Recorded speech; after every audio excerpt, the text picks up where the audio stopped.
care and hospice? Come on up. Depends on the company. I'll meet you halfway. Okay. Well, for me, the easiest way to explain that is palliative care is, and it can be done in different settings, but it is where you're getting your chronic disease managed, but you've not decided and opted out for hospice yet. Because with hospice, it's a different approach to care. It's comfort, like you mentioned, but with palliative care, they're gonna look at your disease and they're gonna keep you comfortable, but you can still go and seek treatment, aggressive treatment if you need to. Okay. Sorry. Okay. So palliative care, say it one more time. Palliative care is where you're going to get your chronic disease managed, but you are still able to go seek aggressive treatment if you want to and need to.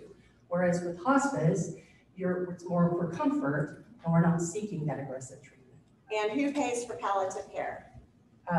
Insurance usually does. Okay. Medicare, Medicaid, Who pays for hospice? Medicare, Medicaid, Okay. and private insurance. And private insurance. Okay. So,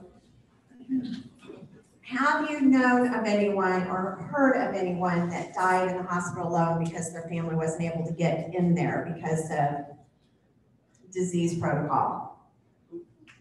Yes. So you can have services at home. That is something to know and consider.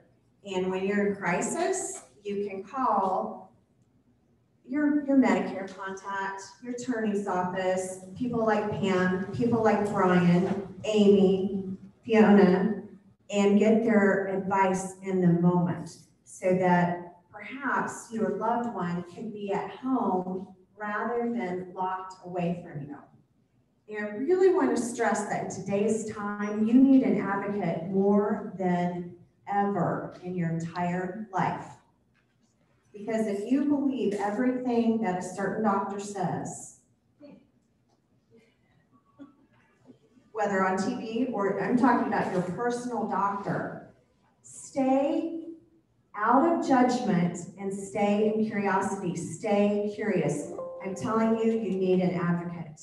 If you have a loved one of any age that goes into the hospital for a certain illness or something that could be called a certain illness, they are going to be put on a protocol that makes money and doesn't necessarily save their life and is no comfort at all. And so it's really important to be curious all the time and be talking with your family or whoever your advocate is going to be, and to know what kind of protocol you want followed and who's going to fight for that, because they are going to have to fight for a protocol that might be better than what you're going to get.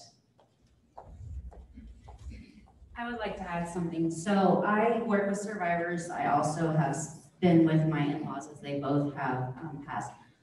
There is a lot of issues with hospice in people's minds. There's a lot of issues with palliative care. When you get to that point of life, if you have a chronic disease that you know you are going to live with, if you know that you may be starting to lose about, pain does not need to exist. So many people suffer for no purpose in pain. And that is my huge message that I try to get out to my survivors, is that pain management, when done well, eliminates pain. For some reason, as we age, we tend to think we need to handle more, but that is not the case. All pain does is work against any healing process that's trying to happen. Pain, when we experience it chronically, causes fatigue. When we have fatigue, we get stressed. When we have stress, we get tired. So it's this constant circle. So many people are scared of the words palliative or hospice. My father-in-law was the worst. He thought if he went on hospice, that was him giving up. That's not what it's about. It's about taking care of your family who's trying to take care of you. So really understand that they're not the weak way to go. They're not the simple solution. I know it's one of the hardest decisions for people to make. That's why if you're not ready for hospice, that's the beautiful thing of palliative care. Palliative care is going to do many of those things for you, but still allow you to continue to treat if you're not ready for hospice. Most people don't understand what palliative care is. just know that if you're in pain, there's better pain management options out there, and seek them. Thank you. So she works with people that are suffering through cancer, and so she really knows what she's talking about. And hospice really wouldn't be scary if we really understood what it is and what it's supposed to be. And does hospice mean that you're going to die? Not always. There are people that graduate out of hospice. They no longer qualify because they're doing really good. They don't have any pain. Their pain is managed and they get better. Our grandchildren, the other grandma, my daughter-in-law's mother, had been on hospice probably at least 4 times, and now she's back driving a car and doing things that we never thought that she would get to do. And so it really is amazing. And so no one has to live in pain. Let's get ready to do our intermission, Rebecca. We'll get ready. And while Rebecca's getting ready, Cherie, you have an announcement that you want to make? Yes. Okay, come on up. After intermission, we're going to open up, we're going to start your questions. And some of the resources that you know, ladies in purple, that other people need to know. And I'm sure that there's a lot of you that have resources, that have things to tell people about so they know where they can plug in. Because talk about TIBA. It's diet, exercise, stress, sleep, and social support. Right. Diet, exercise, sleep, stress, and social support. DESSS. That is the way to keep your brain and your body optimal. And the interesting thing is, when I came here today and saw who was on the panel, I'm like, diet, exercise, sleep, and stress, these guys are all, and now social interaction. So you're doing it all right. Okay. We all get an A. Yay. Okay. Cherie? Okay, so I'm sure that you have seen the TV. Annual enrollment period is just about here. So annual enrollment period is for 2 things. It is to review your Medicare Advantage plan, Part C of Medicare. Make sure that you're on the right one. You get one opportunity, and that is going to be between October 15th and December the 7th. If it is the right plan, great, stay put. If it is not the right plan, make sure you're talking to somebody that's licensed and that can say, okay, here are what your options are for your plans so that you can have better coverage, because you were locked into those plans for 1 year until the next annual enrollment period.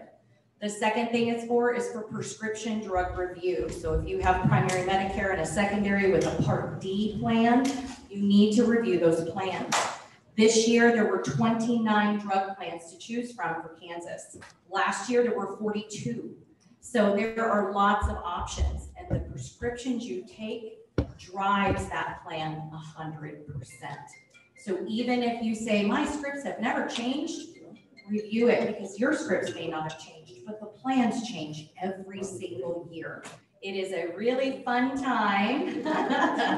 And I am already almost completely booked for October. So I have a lot of clients that call me well in advance and say, hey, Sheree, I need to get a slot. Hey, I need to get a slot, because it's very hard to get into some places. October 15th through December the 7th. And when you see the commercials on your TV, please do not call the number on the TV. It's the biggest thing on the TV. You can read that really well, but underneath is the really tiny writing. Please don't call that number. You can write it down, you can write the commercial down, and then call somebody. You can always call me or anybody in my office and ask us, hey, we saw this on TV, tell us about it. I'm gonna be like, great, I know exactly what it is, because I represent everybody, every company.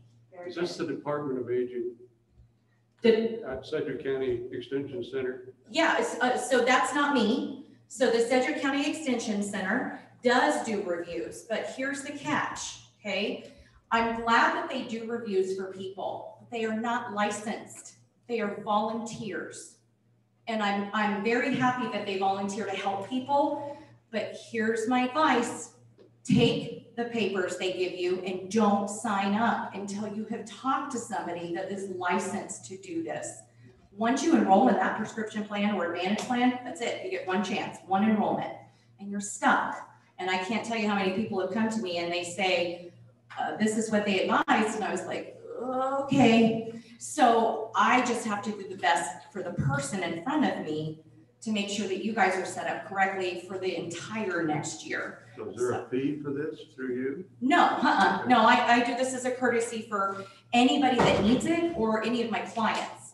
I truly believe that people should not have to choose between paying their electric bill and picking up their prescriptions, or going to the grocery store and getting their scripts. So I make sure that I can help as many people as I possibly can. And during that time, I don't know if I'm coming or going. So everything goes on my calendar. So if you need help, please reach out to somebody. You can reach out to me, anybody, but make sure they're licensed. Okay. So the Department of Aging, Central Plains Area Agency on Aging, what is that? Department of Aging, what is that in its simplest terms? Government. Okay. Do you like to call the government? Sometimes they might have a program that we could suggest that that's not who you should be going to really for all of your advice. Maybe you go there for a clue now and then, that's not where the help is. What did Ronald Reagan say about the government? I'm from the government and I'm here to help. Yikes, okay? So I want you to be curious, and let's just change that and say suspicious, okay? All right, Rebecca, let's go. Okay, so first thing I'm gonna do is give you a quote to think about. One of my favorite is, "You're never too old to set a new goal and dream a new dream." Just know that as we age, doesn't mean we can't start doing different things or changing. So we're gonna stand up here, like she said, it is not a forced stand, it's a volunteer role. How many of you have been at a bar and listened to a band lately? Okay, so I'm just saying, last month, start marching, we had a table and we were from 22 to 86 around this table. We even got up and danced, okay? Don't say you're too old to do things, people. That's the first thing we do wrong. Don't say you're too old to move and dance, all right? We're never too old. How many brown eyed girls do I got out there? Any other brown eyed girls? Yeah, that's me. That's why I picked this song. March in here. We're gonna march. We're gonna do a little Congo line today. So back here, we warm up first. All right? Little kicks right here. Kick it out.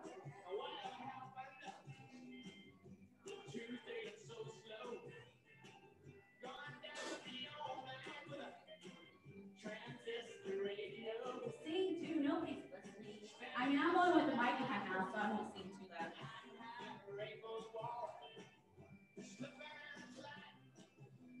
Good, if you got it. Little knee here, right here. Always use your chair if you need to.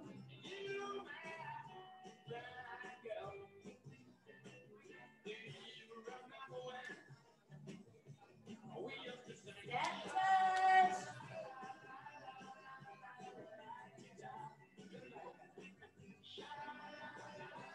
Always add on.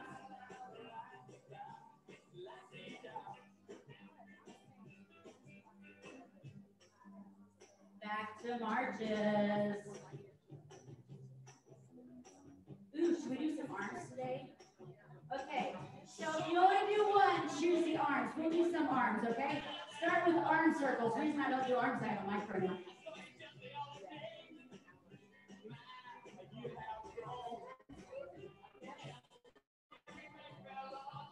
Go backwards.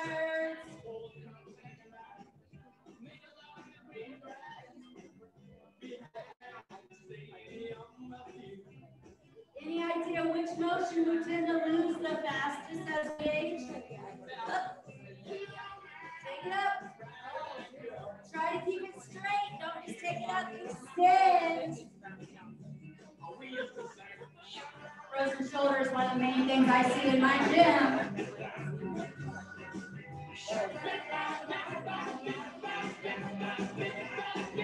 How was the muscles? Muscle up. Pop those guns. Good one.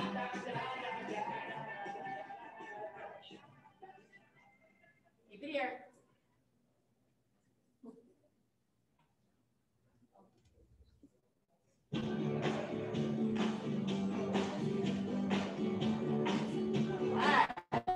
biceps right here. Bring it in. You can use cans. You can get weights, 1 or 2 pound weights at the Dollar Tree. Oh, is that advertisement? Or 5 and under, cheap places. You can get them anywhere, right? I'm just saying it doesn't take a lot of money to have some stuff at your house that you can use to start to get stronger. All right, straight arm up right here. Think about those shoulders down and back, that tummy's tight. Just started the Real 60 today at my club. Let's get real with health for 60. So I'm on day 1. I'm behaving really good today.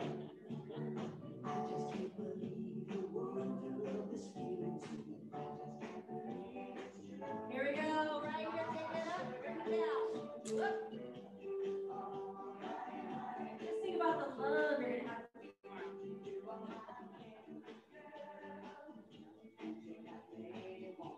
Good, shake that out, march it out. Oh, sugar. So that's why I have this song. Who likes sugar? Yeah, we all like sugar. Guess what? Our body does not like sugar. The more sugar we have, guess what? The hungrier we are. So, if you want to go in life when it comes to nutrition, little kicks again. Less sugar. You don't have to go to nothing. Just try to slowly start bringing it down. When I eliminate most of the sugar in my diet, I'm not near as hungry. Remember, I still got my last 2 pounds. Yeah, I didn't get anywhere the last 2 months, but I'm back at it right now. Taking that sugar out, therefore the desire to eat more goes away. Those companies are really smart. All that sweet stuff tells our brain we need more, so we eat more.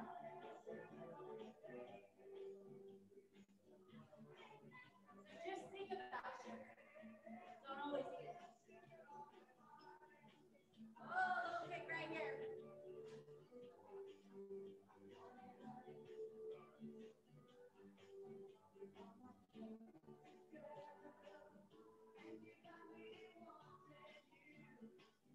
Okay, so we're going to do a little combo. We're going to get lined up for the next song. This is the last song. So we're going to avoid the chord. We're going to go in sync measure.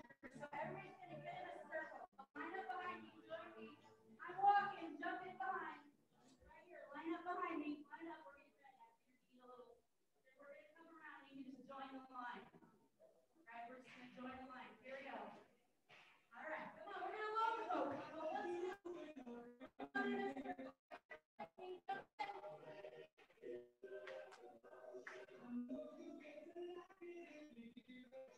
Get moving here. Come on, let's go. Walk it out.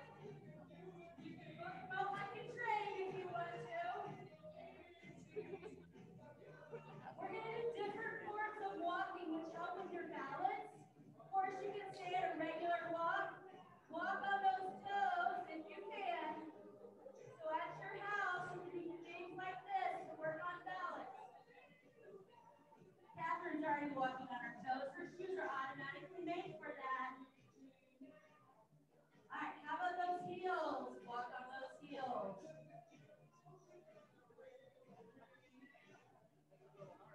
Easier said than done, right? Okay, now we're going to pretend like we're walking in mud where we push down the heel through the toes, like you're making your imprint. Strengthening all the muscles in the bottom of the foot, which helps with balance.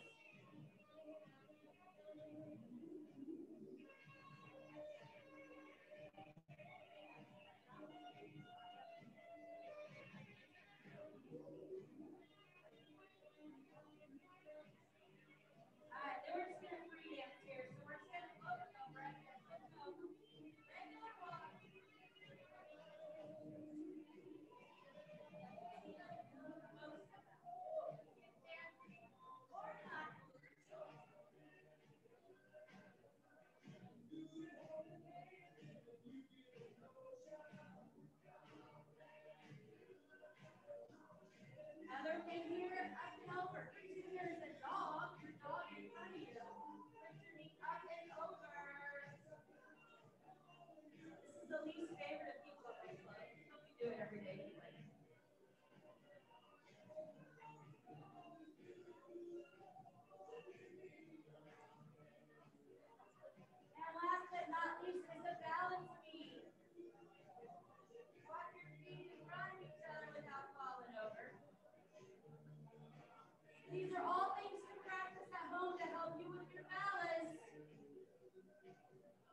you're gonna find that chair. You're done.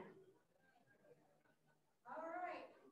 We just have a few minutes left, but we want to make a few more announcements and ask some questions. And Connie, I know your group is rushing off. Why are you in purple with red accents? Because we are going to a red hat meeting this afternoon. We're not meeting, we're gathering. We never have meetings. But we are, anybody over 50 can be a red hatter, and if you're under 50, you can be a pink hatter. So we don't discriminate. Red hatting is a good way to get to know a lot of friends, go out and do a lot of fun. And I've been in red hats now for 20 years. And I was over 50 then, I'm sorry to say. Okay, so we're going to do a little trick. Okay, we're going to go 1, 2, 3. Ready? 1, 2, 3. Okay, so the Red Hat Club, how do people find out about the Red Hat Club or come to a gathering to check it out? There is a website, the Red Hat Society, or you can go on MonCon. It's their new website, MonCon.com, and go down to the Red Hat Society. In Wichita, there are 26 chapters. There's millions of chapters all over the world. And Carol is a queen, I'm a queen, and Dixie's in Red Hats. She left. And Nancy Tobin's in Red Hats. There's a lot of Red Hatters that come here, but we do a lot of things. And just go on there and say that you want to be a Red Hatter or you want to be contacted, and somebody will get a hold of you. If not, you can always text or call me, 641-1088, and I will get you in contact because we are located all over Wichita. Different chapters be morning, noon, and evening. So whatever you're like, and it's a wonderful way to make friends. So great way to make friends. Caitlin's taking notes, so we'll put information on the website. And this is Caitlin Van Berklio and Nora. And Caitlin works with our team to help with all kinds of things. So you can always call our main number also, and we'll help you get connected to the people that you're looking for. Did you have a smile come across your face when the music was on? Music is really important. Moving is really important. Leaving your house, if you're able to, is really important. Sometimes you've got to help pull out your friends and pull out your family.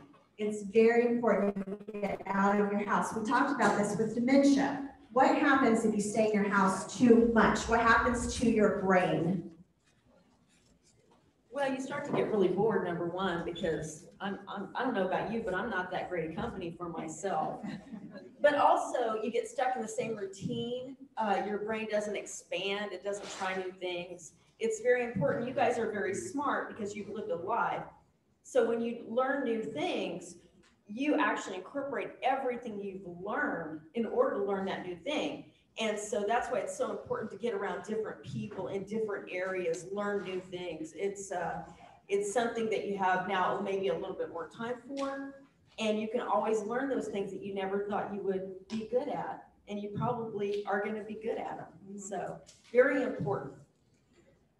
So even the thinking about leaving, making the plans, setting the time, getting yourself ready, leaving the house, going to the thing, looking at your watch to see how long you've been at the thing, and thinking about what else you're going to do on the way home and when you're going to get back home after the thing, that's all good for your brain. So that helps keep your brain firing. When you stay home, you might think, well, I'm just happy here. But you're causing your brain to lose function, whether you realize it or not. You've got to get outside on a beautiful day like this. You've got to get outside. There's some holistic doctors that say when you get up first thing in the morning to go outside and look towards the sun and let that sunlight hit you. And get some outdoor times no matter what the weather. And then people, we are social creatures. We were created to have community. And so I would ask you, as part of our community, do everything you can so our community doesn't shut down. Because you know this isn't about what they tell us it's about something much bigger. And it's quite scary. The best historical reference we have is World War II and some of the things that happened in that. Only this time it's bigger, perhaps. So let's hope that doesn't happen. Let's ask our churches not to close. And let's ask places like this not to close. We're Americans, home of the free and home of the brave. We need to express our freedom and our bravery more than ever. Turn off the news. Turn off the news and look for some clues. This is super important. Don't isolate from your family and don't let your family isolate from you because you have different beliefs on things that are going on. That's such a shame. And lines are being drawn in so many different ways more than ever.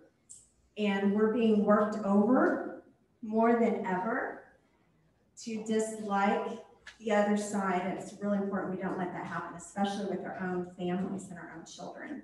So, and if you have more questions about any of that, you're welcome to reach out because believe me, I'm studying it all the time. And a lot of us are. Okay, I want to talk about physicians. The doctor you go to, does your doctor take Medicare?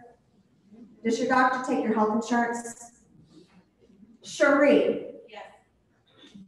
Do insurance companies, Medicare companies restrict what the doctor is able to do and say?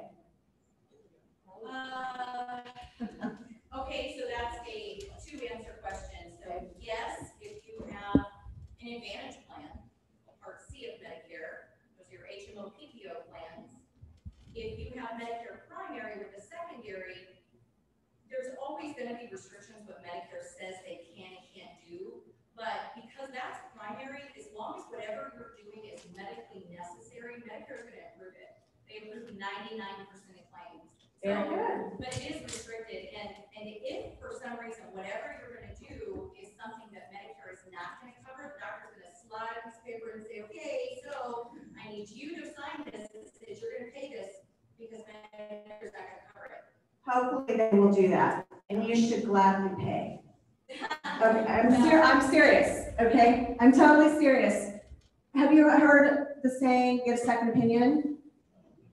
You need a second opinion on everything right now, everything. So, hold on. Okay. Second opinions have to be medically necessary. No, they don't, because you have a pocketbook. So if Medicare says, sorry, you don't get a second opinion because we don't find it medically necessary, your primary denies the claim, your secondary does whatever primary says. So you just have to make sure that, yeah. Okay, so that's a good insurance answer. Yeah. Okay, so she's got all the insurance answers. So anything that you can do that's covered by your insurance, awesome. I'm telling you that you're very restricted. You're not allowed to have things. You're not allowed to be told things. And it's a really good idea to be looking for second opinions outside of your insurance. And that sounds really bizarre sometimes to people that are really used to great insurance coverage and that are used to Medicare. But if you have money to get your car to come here, you need to spend a little money to get second opinions and have some holistic care and some holistic opinions. And that's just a fact today. And there's a lot of options, but you're going to have to find those on your own. You're going to have to ask questions. You're going to have to ask. And so be real curious and real resourceful, like I know you can be, and ask some questions about where else should I go that might tell me something different or something that I'm not aware of? Because these are things that can save your life, save your great-grandchild's life. It's really important. You know there's like the weird pyramid thing off of K96? What's that place called? Reardon Clinic. Anybody attend Reardon Clinic or been there? I've never been there. Okay. Would you recommend checking that out? Maybe? Absolutely. Okay, so we hear a lot of good things. There are certain doctors out there that might tell you different things and you can't afford to pay them. They're very affordable. So you might look for concierge doctors that you pay by the appointment. You write them a check or you give them your card. Or you pay them a monthly fee and you go see them anytime you want to. We had one on our television show, Dr. Seeberger. Some of these doctors are going to be so busy, they're not going to be able to take new patients. Okay, you need to find them now. You need to find them before your kid is sick or before you're sick or before your grandkid is sick. So that's what I want to say to empower you. And anyway, I think that's really important. And what else did I have? I think that's pretty much it. I just want to stress that don't spend more than 5 minutes trying to figure out something. Somebody has your answer, reach out, call them. Look for doctors that have second opinions and have risk reduction protocols for you that can help you outside of what the medical establishment is allowed to tell you. So, all right, so let's get into some questions or comments about anything to do with aging. And if any of our panelists have anything to add, put your hand up and we'll grab you. All right, any questions? Did we answer everything to do with housing? Okay. Brian, do you have anything, last word? Let's do last word from the panelists. I think the last word today is obviously, I encourage you, just like Catherine said, reach out. Everybody here has been talking about building your team, reaching out to the people, and start building your own community. Empowered Seniors is a great community to start, but you need that intimate knowledge of everybody around you. What's going on? What are you doing? What's your plan B? You know, if you want to stay home, that's great, but what happens when you can't stay home? So start working on that plan B. I've got a small announcement as well. Sure. Okay. I just wanted to let you guys know that next month, October 9th, we're doing a Cancer Sucks poker run. It's to raise funds for Victory in the Valley. So a lot of the people in the senior community are participating in that. If you want more information about that, just stop by and see me afterward and I'll fill you in. But we're going to be doing a local nonprofit fund drive for that. Cool. All right. Very good.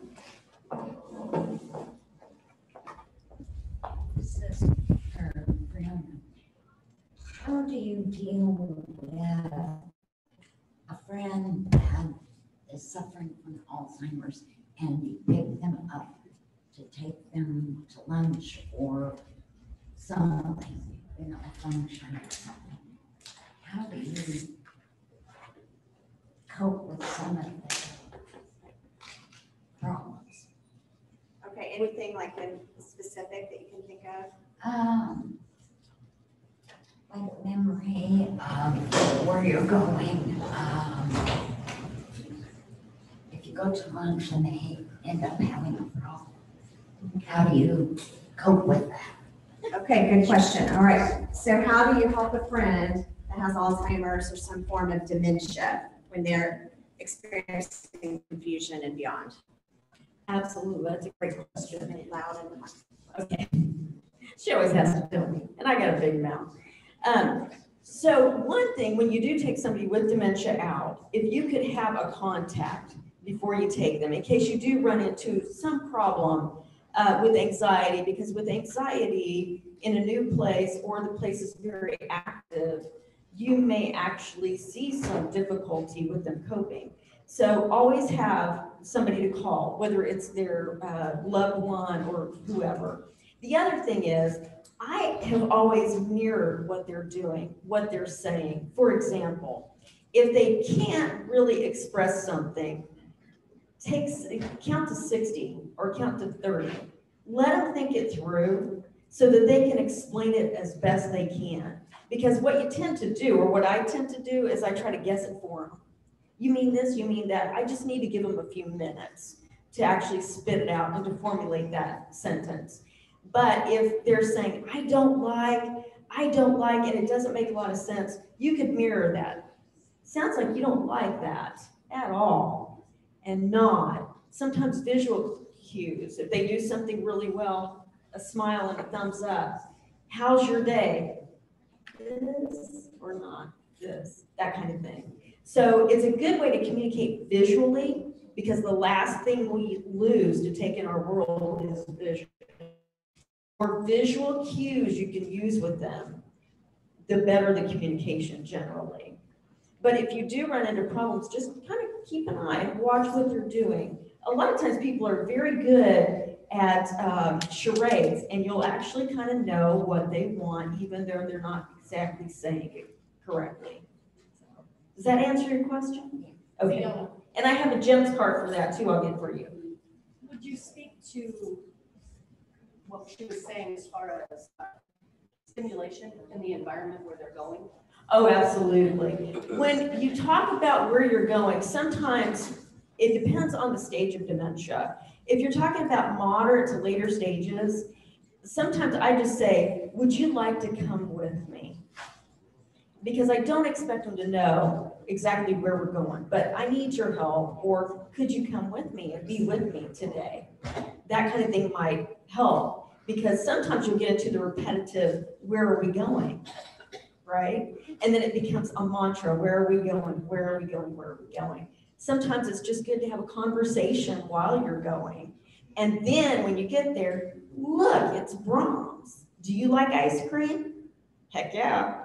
Who doesn't?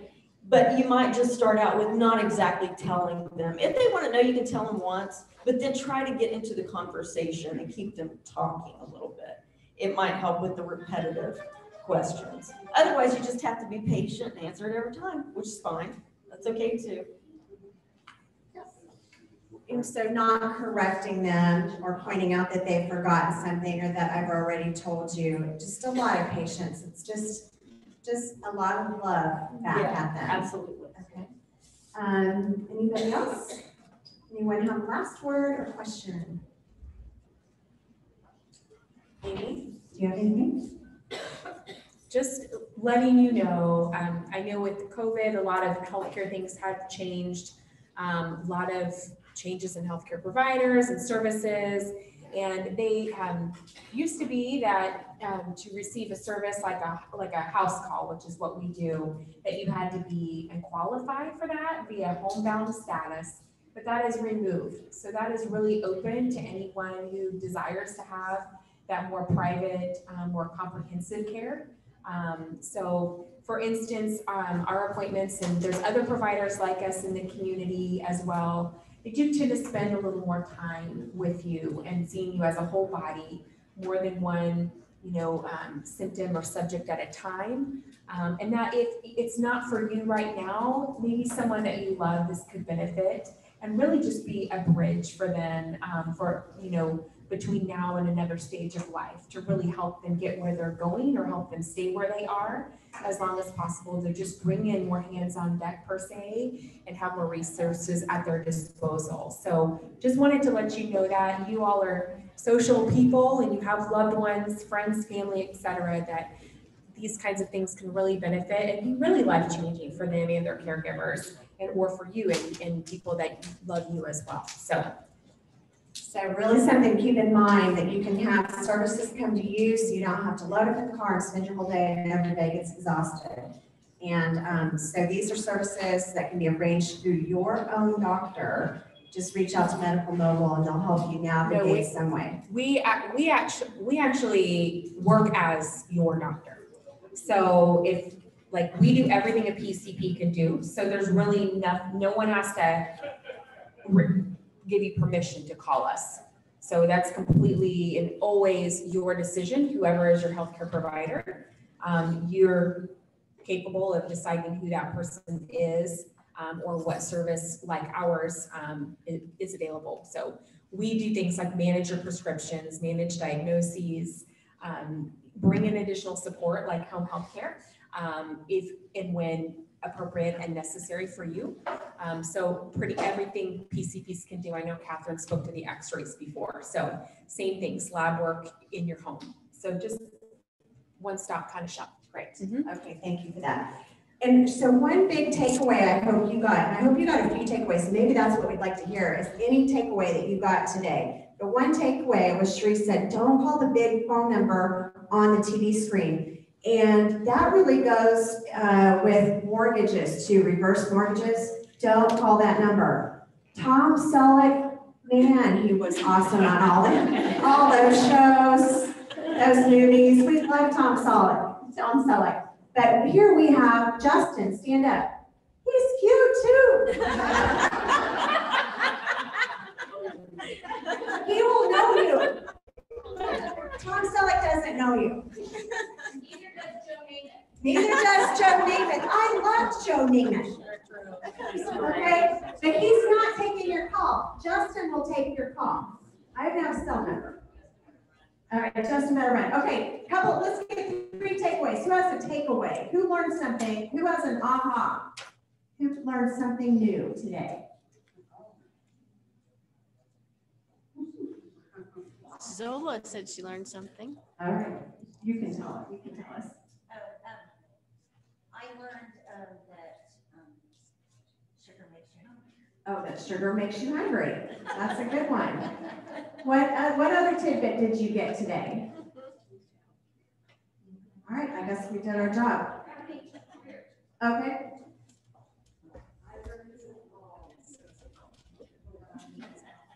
Okay, so Jean learned who to call for waiting on your house like that. There's issues that I'm thinking of getting fixed.